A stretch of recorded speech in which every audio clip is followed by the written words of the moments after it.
I'm Dr. Neeraja, fertility specialist, Dr. Neeraja's Fertility and Gynec Center, KPHP, 6th phase.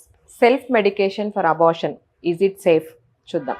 మనం ఉండేది 3 tyre cities, metropolitan సిటీస్లో unwanted pregnancy common అయిపోయిందనమాట. So వాళ్ళే medications వాడి కాంప్లికేషన్స్తో వస్తూ ఉంటారు. సో జనరల్గా సేఫర్ సెక్స్ ప్రాక్టీసెస్ చాలా ఇంపార్టెంట్.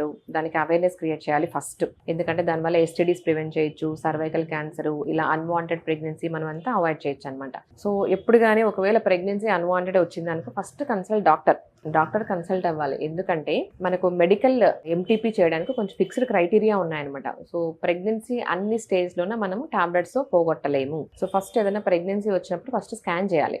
ఒకవేళ early pregnancy less than 6.5 weeks 7 weeks లోపల అయితేనే మనకు టాబ్లెట్స్తో ట్రై చేయొచ్చు. సో ఫస్ట్ స్కాన్లో మనకి ఎన్ని వీక్స్ ప్రెగ్నెన్సీ, ఎక్కడుంది ప్రెగ్నెన్సీ, అసలు గర్భసంచిలో ఉందా, ట్యూబ్స్లో ఉందా, అది చాలా ఇంపార్టెంట్ అనమాట. తర్వాత పేషెంట్ మెడికల్గా ఫిట్ ఉందా లేదా, ఇంకేమైనా కాంప్లికేషన్స్ ఉన్నాయా, ఇంకేమైనా ఇన్ఫెక్షన్స్ ఉన్నాయా, ఇది చాలా ఇంపార్టెంట్. కొంతమంది హాఫ్ డోస్ టాబ్లెట్ వాడు ఉంటారు, ప్రోడక్ట్స్ అంతా ఎక్స్పెల్ అయిపోయి కొన్ని రిటైన్ ప్రోడక్ట్స్ అంటారు, కొంచెం మిగిలిన ప్రోడక్ట్స్తో వస్తూ ఉంటారు, రకరకాలుగా వస్తూ ఉంటారనమాట.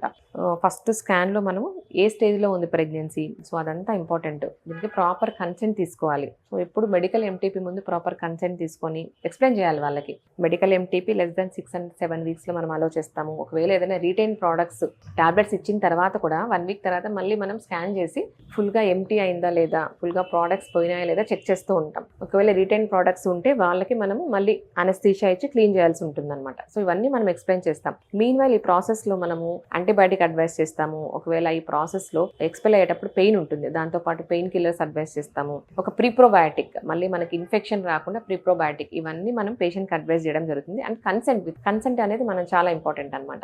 ఒకవేళ వాళ్ళే అన్వాంటెడ్, వాళ్ళే మెడికల్ పిల్స్ తీసుకొని వాళ్ళే సెల్ఫ్ మెడికేషన్ తీసుకున్నారు అంటే ఒక్కొక్కసారి దీనివల్ల ఇన్ఫెక్షన్స్ రావచ్చు, irregular bleeding, continuous bleeding, pain abdomen ఇలా ప్రజెంట్ అవుతూ ఉంటారు.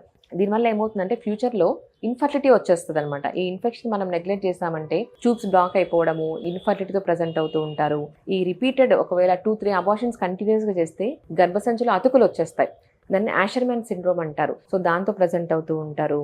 అండ్ ఇన్ఫెక్షన్స్తో ప్రజెంట్ అవుతూ ఉంటారు, వైట్ డిశ్చార్జ్తో ప్రజెంట్ అవుతూ ఉంటారు. ఇంకొంతమంది ఒకవేళ ప్రెగ్నెన్సీ వచ్చినా కూడా ప్లెజెంటా, అడెహరెంట్ ప్లెజెంటా అంటారు. సో ప్లెజెంటా అంతా మొత్తం అతకపోయి డెలివరీ తర్వాత బ్లీడింగ్ రావడం, ఇలా రకరకాలుగా ప్రజెంట్ అవుతూ ఉంటారు. సో ఎవరైనా అన్వాంటెడ్ ప్రెగ్నెన్సీ ఉంటే ఫస్ట్ కన్సల్ట్ డాక్టర్ కన్సల్ట్ అయ్యి వాళ్ళ ప్రాపర్ గైడెన్స్తో సో వాళ్ళు ఏ విధంగా సజెస్ట్ చేస్తారో ఆ విధంగా వాడుకోవాలి.